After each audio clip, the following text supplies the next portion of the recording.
Hello everyone, welcome to DSL classes. तो हमने एक सीरीज़ स्टार्ट किया हुआ है जिसका नाम है बेस्ट 500 क्वेश्चन सीरीज़। एंड हम लास्ट टाइम जो है सॉलिड स्टेट हमने कंप्लीट किया था। So this is the second chapter solution, उसका पार्ट 1 आज हम लोग स्टार्ट करने वाले हैं। तो before moving on to the question series, let me tell you about the iconic subscription.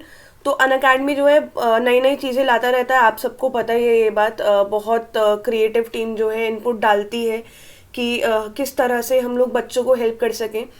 तो अनअकैडमी जो है नया एक तरह का सब्सक्रिप्शन लेकर के आया है फॉर सीबीएसई क्लास 6 to 12। नाम है इसका आइकॉनिक सब्सक्रिप्शन। फीचर्स एक बार मैं बता देती हूँ इसके फटाफट आपको।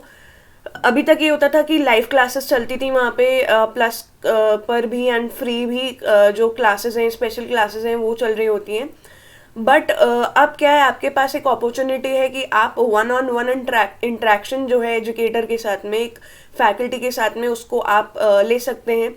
तो आपको पर्सनल मेंटर्स जो हैं वो असाइन हो जाएंगे। Then you can attend live doubt solving sessions. आपको बकायदा जो है स्टडी प्लानर मिलेगा वीकली बेसिस पर, एंड मंथली बेसिस पे आपको आपकी ट्रैकर जो है परफॉर्मेंस की देखी जाएगी। एंड कोई भी, मतलब अगर मैं अनअकैडमी की बात करूँ तो पहले कहीं पे पेरेंट की इंट्रैक्शन नहीं होती थी एजुकेटर के साथ में, बट अब इस सब्सक्रिप्शन के थ्रू जो है आप पेरेंट इंट्रैक्शन जो है वो आप कर सकते हैं। एंड आपको वीकली रिपोर्ट मिलेगी, आपका एनालिसिस जो है वो बकायदा आपको मिलेगा वहाँ पर। एंड बिसाइड्स डैट प्लस के सारे आपको बेनिफिट्स मिलेंगे। जो भी टेस्ट सीरीज होता है, कोई भी स्पेशल बैच तैयार होता है प्लस पे, वो भी आप अटेंड कर सकते हैं। उसके साथ साथ आप ये सारे फीचर्स के भी एडवांटेज उसको उठा सकते हैं। प्राइस की अगर हम बात करें, ये सारे प्राइजेस हैं for various classes and for various time duration. इसमें एक इम्पॉर्टेंट बात यह है कि अगर आप डीएसएल क्लासेस का रेफरल कोड यूज़ करते हैं, so you will get some sort of discount, and आपको वहाँ पे फ़ायदा होगा एक छोटा सा। ये 9 to 12 का हो गया। तो अब हम स्टार्ट करते हैं हमारा सॉल्यूशन। पार्ट 1 है ये। पहले मैं आपको एनालिसिस बता दूं, जैसे मैंने आपको सॉलिड के लिए बताया था पुराने वाले वीडियोस में। तो जो सैम्पल पेपर आया है सीबीएसई का, उसमें अगर आप एनालिसिस देखें तो पुराने सालों में सॉल्यूशन 5 मार्क्स की मिनिमम वेटेज रखता ही है। ठीक है, ये मिनिमम है, मैक्सिमम मतलब और भी बढ़ सकता है, एक दो नंबर और भी एक्स्ट्रा आ सकता है, बट मिनिमम इतना आता ही है। इस बार जो सैम्पल पेपर सीबीएसई ने दिया है उसमें 4 मार्क्स का टोटल वेटेज है सॉल्यूशन चैप्टर का, जिसमें 2 मार्क्स की थ्योरी है और 2 मार्क्स का एक न्यूमेरिकल है। इसमें बहुत ही एक इम्पॉर्टेंट बात है जो सभी लोग याद रखेंगे, ध्यान रखेंगे जब आप सॉल्यूशन तैयार करेंगे, कि जो लास्ट का एक पार्ट होता है where we learn about the calculation of van't factor and abnormal molar masses, वो हट चुका है। इसको ध्यान रखें, जो कट चुका है उसको भी ध्यान रखना बहुत ज़रूरी है। हमने वहाँ पे टाइम वेस्ट नहीं करना अपना बिल्कुल भी। सो this is one of the most important points. अब आज जो मैं आपको एक इम्पॉर्टेंट कंटेंट्स का थोड़ा सा आइडिया देने वाली हूँ, that is going to be about the numerical part. तो फिजिकल केमिस्ट्री का चैप्टर है, थ्योरी न्यूमेरिकल दोनों पे हमने काम करना है। न्यूमेरिकल में 4 से 5 तरह के पैटर्न हैं जो आते हैं, यहाँ पर बन सकते हैं। Firstly concentration terms, molarity, molality, mould fraction, ठीक है, ये सारी बातें। देन हेनरीज लॉ पर क्वेश्चन आने की प्रोबेबिलिटी है, राउट्स लॉ पे, एंड जिसमें से आप बात करें अगर तो कॉलिगेटिव प्रॉपर्टीज पे जो न्यूमेरिकल है वो काफ़ी ज़्यादा एक इम्पॉर्टेंट पोर्शन है। आप अगर प्रीवियस ईयर का पेपर उठा के देखें तो यहाँ से एक क्वेश्चन मतलब आया ही है, हमेशा ही पूछा जाता है। 4 कॉलिगेटिव प्रॉपर्टीज में कभी डिप्रेशन इन फ्रीजिंग पॉइंट पूछता है, कभी एलिवेशन इन बॉइलिंग पॉइंट, कभी RLVP relative lowering in vapour pressure, कभी osmotic pressure. So this is very very important. अब जो हमारा न्यूमेरिकल पोर्शन है, हम डिस्कस कैसे करेंगे ये मैं आपको बता दूं सॉल्यूशन को। तो सॉल्यूशन को हम लोग जो है मेनली 3 पोर्शंस में डिस्कस करने वाले हैं। थोड़ा सा मैं चाहती हूँ इसमें हम टाइम दें, बिकॉज यहाँ पे पैटर्न बहुत ज़्यादा है, क्वेश्चंस की वैरायटी है। So I want to discuss in detail कि थोड़ा चैप्टर अच्छे से आपको इलैबोरेट करके बताऊँ मैं। 3 पार्ट्स में हम लोग इसको डिस्कस करने वाले हैं, जिसमें से 2 पार्ट्स जो हैं हम लोग न्यूमेरिकल के लिए लगाएंगे, ठीक है। थ्योरी के लिए कम टाइम दूंगी मैं, क्योंकि उसमें वही वही सवाल आते हैं हर बारी, तो हमें ज़्यादा वक्त नहीं वहाँ पे गंवाना। हम न्यूमेरिकल प्रैक्टिस को थोड़ा सा ज़्यादा टाइम देंगे, 2 पार्ट्स में इसको करेंगे। सो ये इतना पार्ट जो है राउट्स लॉ तक, ये आपका पहले पार्ट में, यानी आज आई विल कवर। आपको मैं एक आइडिया दे दूंगी किस तरह से सवाल आता है। कॉलिगेटिव प्रॉपर्टी, बिकॉज 4 इसमें सब टॉपिक्स और हैं, so this is going to be discussed in second part. इसका मैं कल आपको एक जो है वीडियो बना करके देना टेल यू कि किस तरह से कॉलिगेटिव प्रॉपर्टीज़ पे आते हैं। बहुत इंपॉर्टेंट है ये कॉलिगेटिव प्रॉपर्टी वाला जो कंसेप्ट है, बिल्कुल ध्यान से इसको समझना है हमने। तो इसको मैंने अलग से एक पार्ट में बिल्कुल बना दिया है, और पार्ट 3 में हमारा थियरी हम लोग डिस्कस करेंगे। वैसे ज़्यादातर तो जब हम न्यूमेरिकल कर रहे होंगे आई विल टेल यू कि हाँ ये कंसेप्ट होता है, ये लॉ है, एंड थोड़ा आपको बेस में क्लियर करते चली जाऊंगी साथ के साथ ही। तो स्टार्ट करते हैं, लेट्स स्टार्ट। एकदम स्टार्टिंग से हम लोग शुरुआत यहाँ पे करेंगे। अभी कॉन्सेंट्रेशन टर्म से बढ़ते हुए एक एक पैटर्न का एक एक सवाल उठाते हुए आप लोगों के साथ में डिस्कशन करेंगे। तो कॉन्सेंट्रेशन टर्म में सबसे पहले तो यहाँ पे उसने पूछा है कि मोल फ्रैक्शन निकालना है मुझे, कैलकुलेट द मोल फ्रैक्शन। तो पहले तो मैं फॉर्मूला लिख लूँ इसका, मोल फ्रैक्शन का क्या फॉर्मूला होता है। सपोज मुझे मान लीजिए मोल फ्रैक्शन किसका निकालना है, I need to find the value of mole fraction of benzene. तो मोल फ्रैक्शन ऑफ बेंजीन का फॉर्मूला आप अगर देखें तो ये हो जाएगा number of moles of benzene divided by total number of moles. अब टोटल नंबर ऑफ मोल्स का मतलब क्या है, यहाँ पे आप देखें तो सॉल्यूशन है, सॉल्यूशन के 2 कंपोनेंट्स होंगे डेफिनेटली। तो सॉल्यूशन, ये जो सॉल्यूशन बना, ये सॉल्यूशन कैसे तैयार हुआ। So this solution is prepared by dissolving 2 components. One is benzene C6H6 and the other one is carbon tetrachloride which means CCl4. तो ये 2 कंपोनेंट हो गए। अब टोटल मोल्स की अगर हम बात करें तो टोटल मोल्स का मतलब ये हो गया यहाँ पे कि we are talking about the addition of moles of benzene plus addition of moles of carbon tetrachloride. तो इसको हम, इसके मोल्स को हम नाम दे देंगे NB, और इसके जो मोल्स हैं इनको हम नाम दे देंगे NC, ठीक है। अब मुझे ये निकालना है, मुझे क्या निकालना है, मोल फ्रैक्शन की जो वैल्यू है उसको हमें डिटरमाइन करना है। तो ये निकालने के लिए मुझे क्या चाहिए, मुझे एक तो मोल्स चाहिए होंगे बेंजीन के, दूसरा मुझे मोल्स चाहिए होंगे CCl4 के। तो इन 2 वैल्यू को हम लोग डिटरमाइन करेंगे। अब उसके लिए मुझे और एक बात दी है क्वेश्चन में कि भाई जो बेंजीन है वो सॉल्यूशन में कितना है, 30% बाय मास है सॉल्यूशन के अंदर। अब इस बात का मैं आपको पहले मतलब बता दूं, 30% का देखिए मतलब क्या होता है। बड़े सिंपल तरीके से इसको हम समझेंगे। जैसे कोई बच्चा है, उसका परसेंटेज आया मान लो 70%, तो आप कहते हो कि भाई टोटल अगर मैं 100 ले लूँ तो उसमें से उसका 70 उसने ऑब्टेन किया है, ठीक है। ये मतलब होता है परसेंटेज का, तो कि आप पूरे को ओवरऑल को 100 मान लीजिए, एंड उसमें से उतना जो पोर्शन हो जाएगा वो आपका मार्क्स या जो भी मास, जो भी what ever the term is, वो बन जाती है। उसी तरह से if I am saying, question पे आ जाएं अब अगर हम, तो क्वेश्चन में मेरे को कहा है कि बेंजीन इज प्रेजेंट 30%, ठीक है, इतना है। इसका मतलब क्या हुआ, इसको हम अगर इस स्टेटमेंट के लैंग्वेज को ब्रेक डाउन करें, इसका मतलब ये होता है कि अगर आप बात कर रहे हैं, if you are talking about 100 gram solution, तो उस 100 ग्राम सॉल्यूशन के अंदर 2 कंपोनेंट हो गए। एक तो 30 ग्राम मेरा हो गया benzene, and the remaining part मतलब 70 ग्राम, तो 70 ग्राम हो गया हमारा carbon tetrachloride CCl4. So I need to find the moles of these 2 component in order to find the mole fraction, right? तो हम इसको यहाँ साइड में कैलकुलेशन कर लेंगे मोल्स के लिए। तो मोल्स हो जाएंगे बेंजीन के गिवन मास डिवाइडेड बाय उसका मोलर मास, आप रफली 76 रख सकते हैं। उसी तरह से अगर हम बात करें कार्बन टेट्राक्लोराइड की,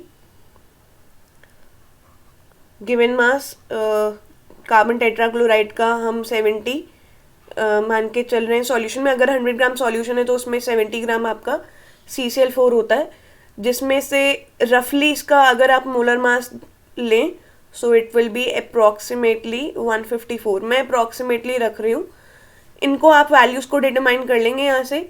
फिर फाइनल इसमें हम लोग मोल फ्रैक्शन निकालेंगे। तो मोल फ्रैक्शन किसका निकालना है? बेंजीन का। उसके मोल्स ऊपर रखने हैं हमने, तो moles of benzene divided by total moles का मतलब मैं आपको जैसे बता चुकी हूँ ऊपर क्या है, moles of benzene plus moles of carbon tetrachloride. So this is how the question is done.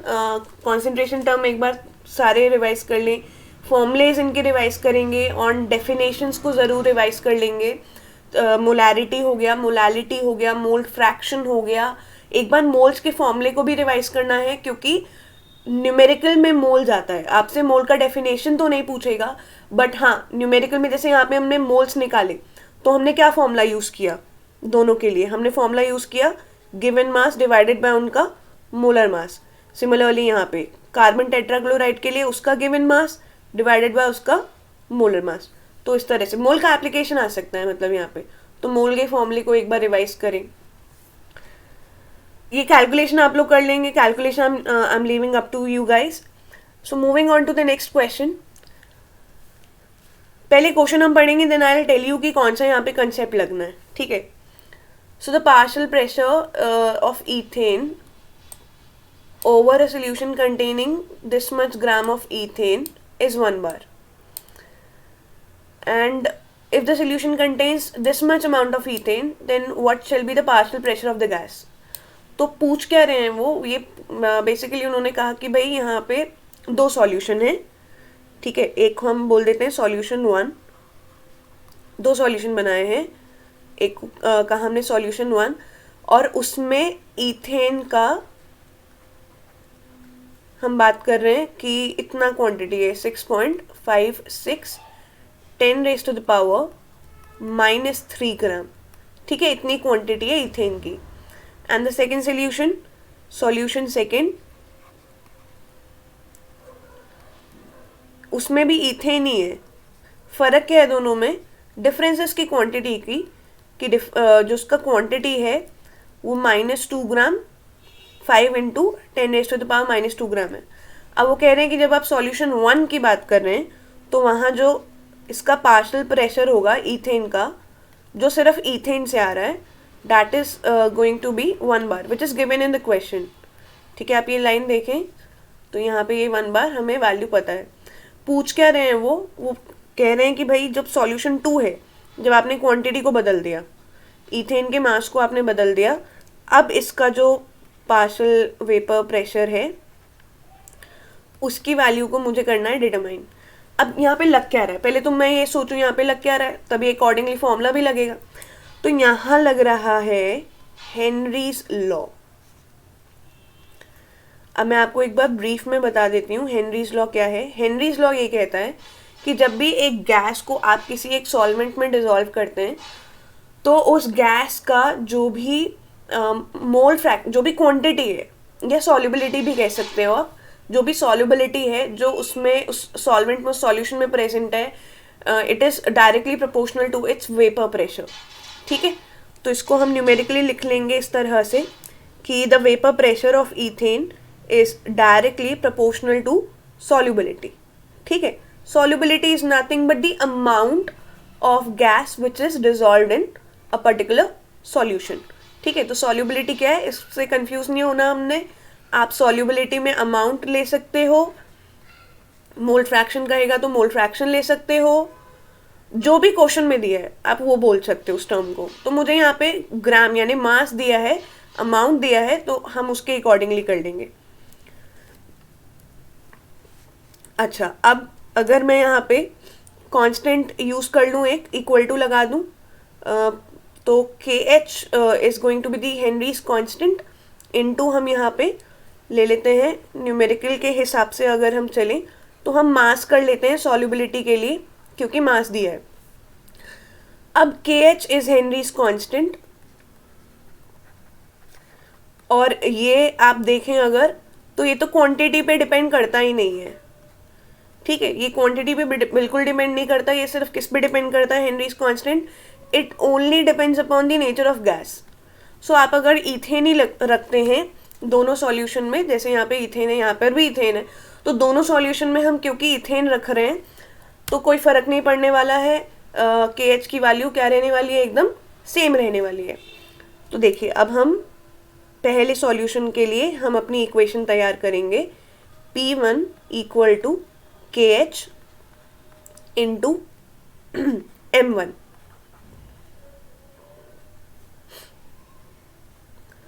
ये हमारी पहली इक्वेशन होगी, वैल्यू प्लेस कर दें इसमें हम। तो पहले इक्वेशन के हिसाब से मुझे ये सब दिया है, 1 बार दिया है प्रेशर, इसको रखते हैं यहाँ पे 1 इक्वल टू के एच को हम के एच ही रहने देंगे, कोई बात नहीं, इसकी वैल्यू हमें नहीं पता है तो कोई फर्क नहीं पड़ता। 6.56 10 रेज टू द पावर -3, ठीक है, ये हमारी पहली इक्वेशन हो गई। This is our first equation. Then अब आते हैं सेकेंड पर। सेकेंड सॉल्यूशन के लिए अब हम बात करेंगे यहाँ पे। तो सेकेंड सॉल्यूशन के लिए हम लोग बिल्कुल सेम लिखेंगे, प्रेशर मेरे को नहीं पता तो P रहने देते हैं, के एच को हम लोग के एच ही लिखेंगे। अब क्योंकि कांस्टेंट है उसका वैल्यू तो सेम रहने वाला है, उसका वैल्यू पे तो कोई डिफरेंस आएगा नहीं, इनटू मास कितना था सेकंड में, 5 into 10 raise to the power -2। So let's write it down, 5 into 10 raise to the power -2, this is our second equation. निकालना क्या है, अब इतना करते हुए हम पहले ये देख लें हमें निकालना क्या है। So we need to find the value of vapour pressure of ethane for the second solution. तो आप क्या करेंगे, आप कुछ नहीं करेंगे, बस इन दो इक्वेशंस को करेंगे यहाँ पे डिवाइड। क्या करेंगे, फर्स्ट एंड सेकेंड को आप करेंगे यहाँ पर डिवाइड। दो इक्वेशंस हैं, जब आप फर्स्ट एंड सेकेंड इक्वेशन को डिवाइड करेंगे ना, तो देखिए बहुत ही आसानी से यहाँ पे डिवाइड किया मैंने, के एच का वैल्यू तो कैंसिल, क्योंकि के एच तो कांस्टेंट है, वो तो सेम ही रहने वाला है। बस मुझे क्या निकालना है यहाँ से, P निकाल लेना है। P की वैल्यू मैं आपको बता देती हूँ फटाफट कैसे आएगी। So P becomes equal to, ये हो जाएगा आपका 5 into 10 raise to the power -2 divided by 6.56 10 raise to the power -3, ठीक है। और ये यूनिट ध्यान रखेंगे, इसकी यूनिट क्या रहेगी, बार। बार इसलिए रहेगी क्योंकि यहाँ पर भी क्या यूनिट था, बार ही था, तो इसलिए जो फाइनल आंसर आएगा वो भी आप बार में ही निकालेंगे, ठीक है। तो कई लोग क्या करते हैं, के एच यहाँ से कई लोग ये करते हैं कि भाई के एच पहले वाले से निकाल के दूसरे वाले में डाल दिया। सो मतलब बेकार की बात है एकदम, कैलकुलेशन आप लंबा कर रहे हो अपना।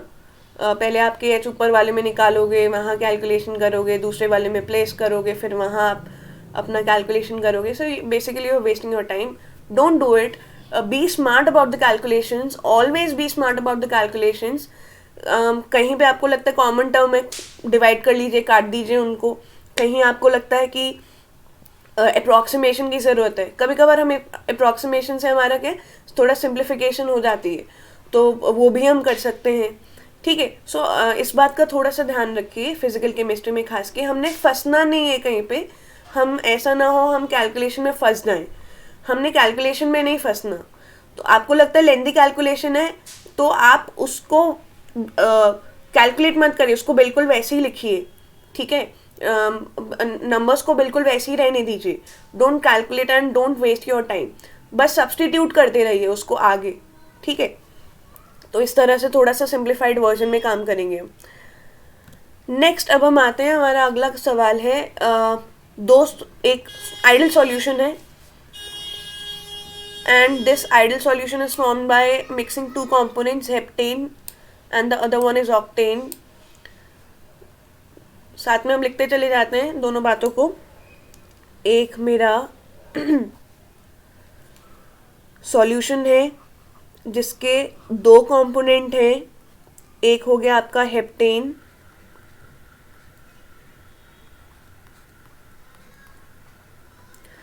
and the second component is octane.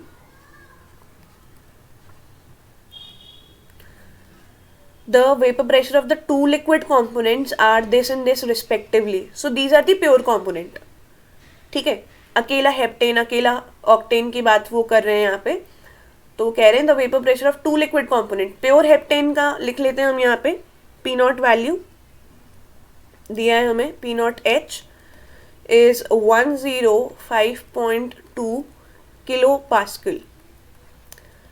And octane का उसी तरह से हमें दिया है, प्योर ऑक्टेन का P naught O is equal to 46.8 kilo pascal. What will be the vapor pressure of a mixture of 26 gram of heptane and 35 gram of octane? अब उन्होंने क्या किया, उन्होंने हेप्टेन मिलाया 26 ग्राम, उन्होंने ऑक्टेन मिलाया 35 ग्राम और एक सोल्यूशन को तैयार कर दिया.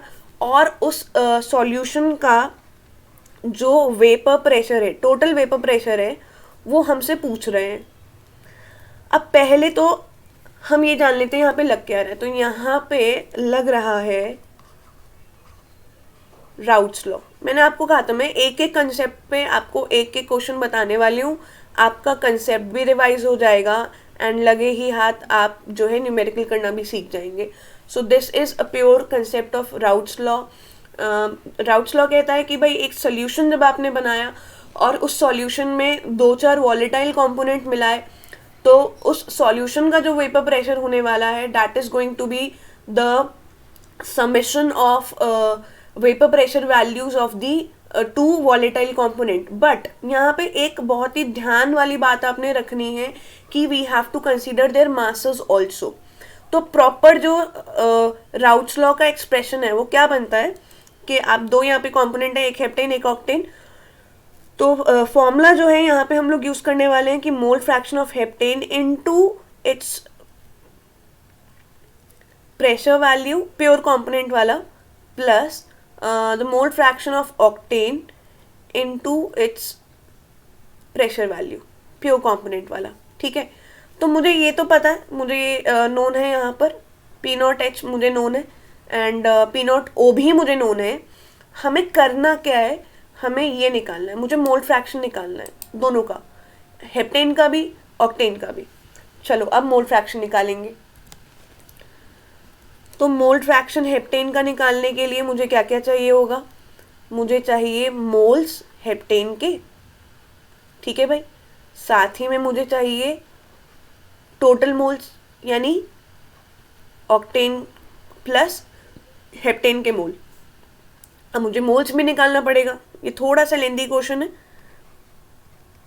तो मोल्स हेप्टेन के निकालेंगे आप कैसे, फिर वही formula given mass upon molar mass. अब देखिए सवाल कॉन्सेंट्रेशन का नहीं है, बट फिर भी कहीं ना कहीं मोल फ्रैक्शन काम में आ रहा है और मोल फ्रैक्शन की वजह से मोल्स काम में आ रहे हैं. तो बेस आप जितना अपना स्ट्रांग रखेंगे ना, उतना ही बढ़िया आपका न्यूमेरिकल को समझना आसान हो जाएगा. तो मास कितना था हेप्टेन का, मास था 26 ग्राम. इसको रखते हैं हम. सो 26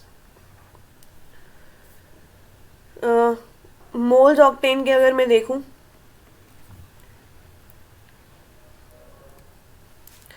35 हो गया यहाँ पे. तो उसको ये अच्छा मोलर मास यहाँ पे रह गया. अभी मोलर मास आप रख लेंगे, हेप्टेन का 100 होता है अप्रॉक्स. ठीक है, उसी तरह से ऑक्टेन के लिए. अब ऑक्टेन का अगर मुझे मोल्स निकालना है, इसको हम लिख लेते हैं. ये हो गया आपका 0.26. अब ऑक्टेन का मोल्स अगर निकालना है, बिल्कुल वैसे ना निकाले जैसे मैंने ऊपर निकाला है, ज़रूरत ही नहीं है. क्यों ज़रूरत नहीं है, आप 1 में से करेंगे इसको सब्सट्रैक्ट, दैट्स इट.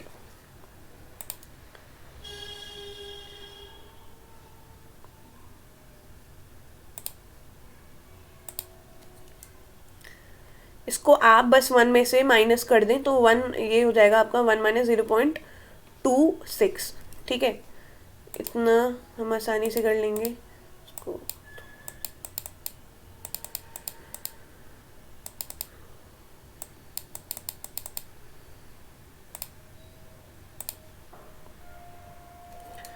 हाँ जी, तो ये 1 में से सब्सट्रैक्ट आप कर लें इसे यहाँ पे, तो ये हो जाएगा 0.74. ठीक है, ये मोल्स आ गए, दोनों के मोल्स आ गए। मोल फ्रैक्शन निकालते हैं ऑक्टेन का।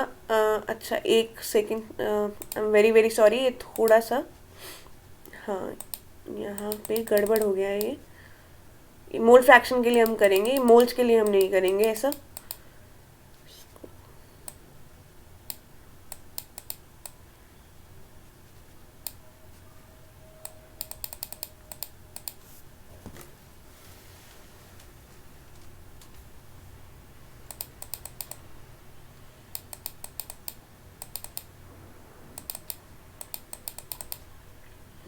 हाँ जी, इसके मोल्स निकालते हैं पहले, ठीक है। तो मोल्स के लिए फिर वही सेम फॉर्मूला लगाएंगे, गिवन मास डिवाइडेड बाय उसका मोलर मास। मास कितना दिया है 35, इसको रख लेते हैं यहाँ पे हम।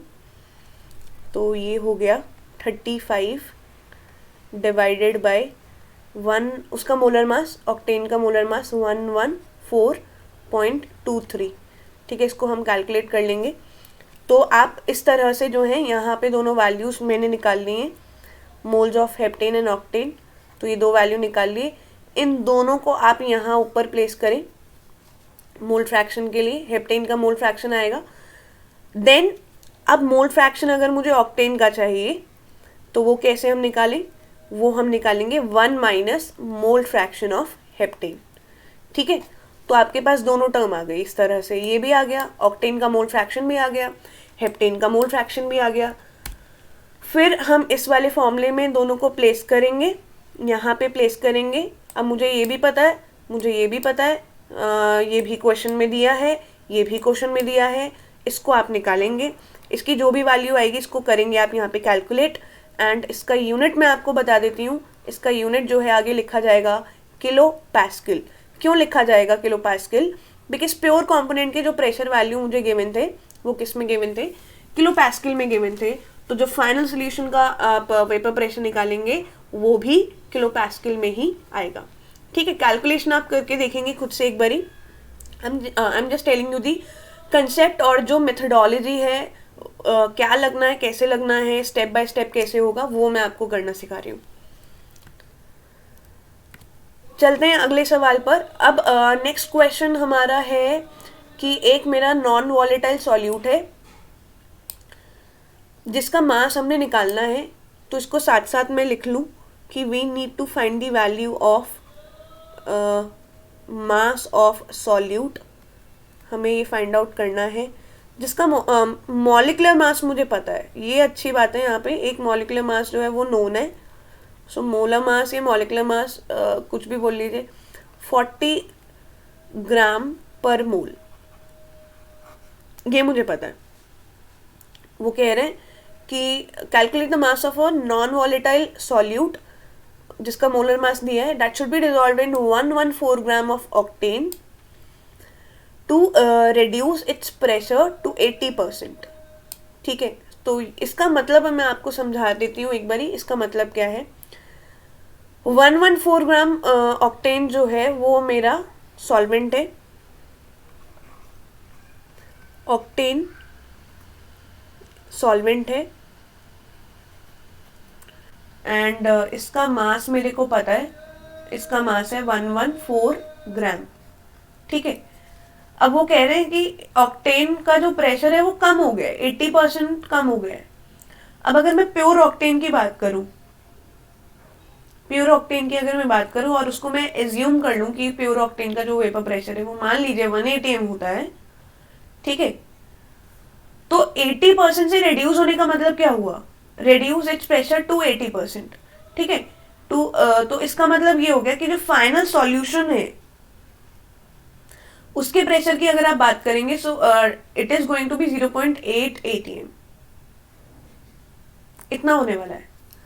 मतलब आपने 100 atm से, आप ऐसा मान के चलिए आपने 100 से शुरुआत की एंड 80% रिड्यूस होके रह गया, यानी 80 atm रह गए।